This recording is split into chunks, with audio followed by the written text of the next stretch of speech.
Today, we're going to dive into just one single powerful moment from the ancient text, the Bhagavad-Gītā. It's a moment of absolute confusion that, believe it or not, leads to a real breakthrough in clarity.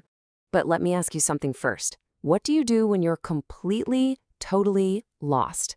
I mean, when you're up against a problem that's so overwhelming, you just stop. You freeze.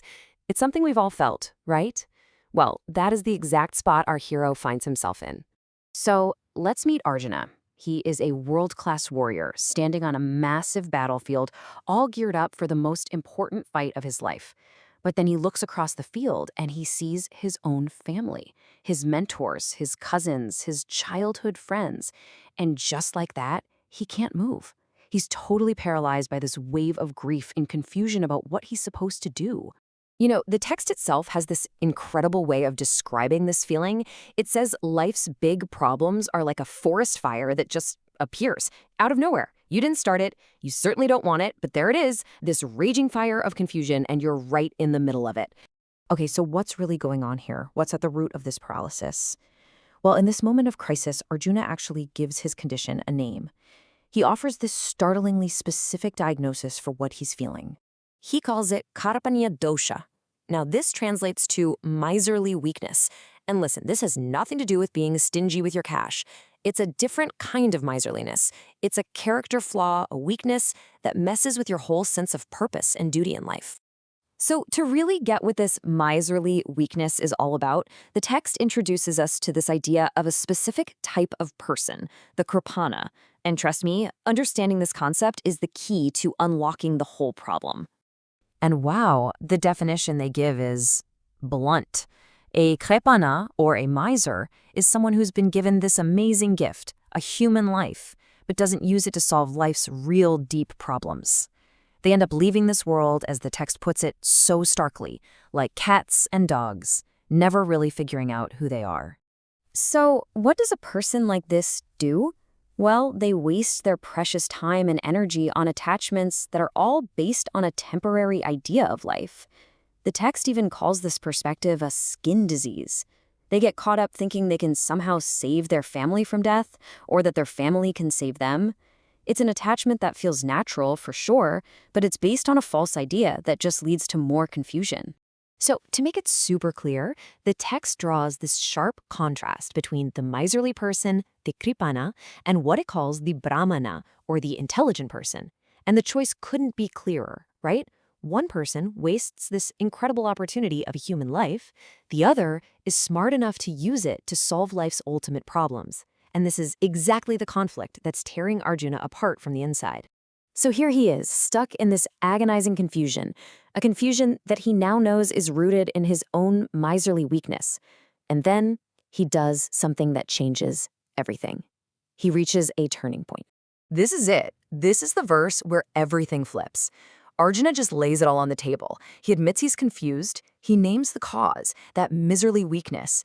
Then he turns to his friend, Kṛṣṇa, and asks for a clear, definite answer. He's literally saying, okay, I'm done trying to figure this out myself. I'm your student now. And check out that shift in tone. He says he wants to stop the friendly chatter. The whole dynamic just flips right then and there. This isn't just two buddies talking on a chariot anymore. No way. This is a disciple formally asking a master for serious, life-changing instruction. So if we break down what he says, it's actually a perfect four-step process. First, he just admits it. I'm confused. Second, he nails the diagnosis. It's because of miserly weakness. Third, he asks for a real solution, not just another opinion. And fourth, he completely surrenders his own ego and asks for guidance. It's just such a powerful and clear sequence. You know, what Arjuna does here isn't just a personal choice for his own situation. It actually points to the universal solution that the Vedic tradition offers for these huge, life-altering problems. And the core idea is pretty simple, actually. If you want to get out of that forest fire we talked about, the prescribed method is to find and approach a genuine, bona fide spiritual master. And you might ask, why is that? Well, because when you're lost in all that smoke, you can't see the way out. A true guide can. They can lead you out of the fire, give you proper guidance on what your life is really for, and teach you the actual science behind the solution. And boom, That is exactly what's happening in this moment. In this one pivotal verse, Kṛṣṇa takes on the role of the original spiritual master of the Bhagavad-Gītā, and Arjuna becomes the very first disciple. This relationship sets the stage for everything that's about to be revealed. Okay, so what's the big takeaway for us? I mean, this story is thousands of years old. How does Arjuna's crisis, and more importantly, his solution, have anything to do with our lives right here, right now? This is what's so cool about this verse. It's not just an old story. It's a timeless roadmap. It's a practical model for anyone, anytime, looking to move from being totally paralyzed and confused to actually having a sense of purpose and real clarity. And the model itself is surprisingly simple. Step 1, just admit it. Have the humility to say, I'm lost and I don't have the answers. Step 2, correctly diagnose the problem. Is it some version of that miserly weakness, a misunderstanding of our real purpose? And step 3, humbly and actively seek out genuine, authoritative guidance. And that really brings us to the final question, doesn't it?